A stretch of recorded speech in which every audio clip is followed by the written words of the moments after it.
என்ன ஒர்க்குன்னு பார்த்தீங்கன்னா, கத்திரி செடிக்கு வேருக்கு தான் மருந்து விடலான்னு இருக்குங்க. டம்மில் வந்து இது 200 லிட்டர் தண்ணியில் வந்து மருந்துலாம் கொட்டி மிக்ஸ் பண்ணிடுச்சு.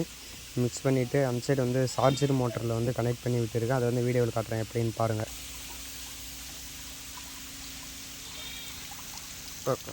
இதுதான் சார்ஜர் மோட்ரு. இது வந்து நம்ம வந்து கரண்ட்டு சார்ஜர் இல்லைனாலே கையில் அழுத்தி வந்து மருந்து ஸ்ப்ரே பண்ணிக்கலாம். சுவிட்ச் இது பட்டன் ஆனு. மருந்து வந்து எப்படி போகுது அதில் வந்து ஊற்றிட்டுங்க. நம்ம 10 லிட்டராக கூட ஊற்றிக்கலாம், இல்லை நம்ம எப்படி தண்ணி போதோ அந்த மாதிரி ஊற்றிக்கலாம்.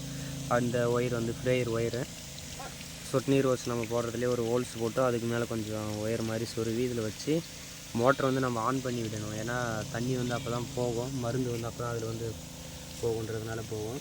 அப்படியே தோட்டத்தில் எப்படி மருந்து பரவுதுன்னு காட்டுற வீடியோவில் பாருங்கள். பார்த்தாலே தெரியும் நல்லாவே மருந்து எப்படி வருதுன்னு. நல்லா நுர தள்ளிட்டு வருது மருந்து.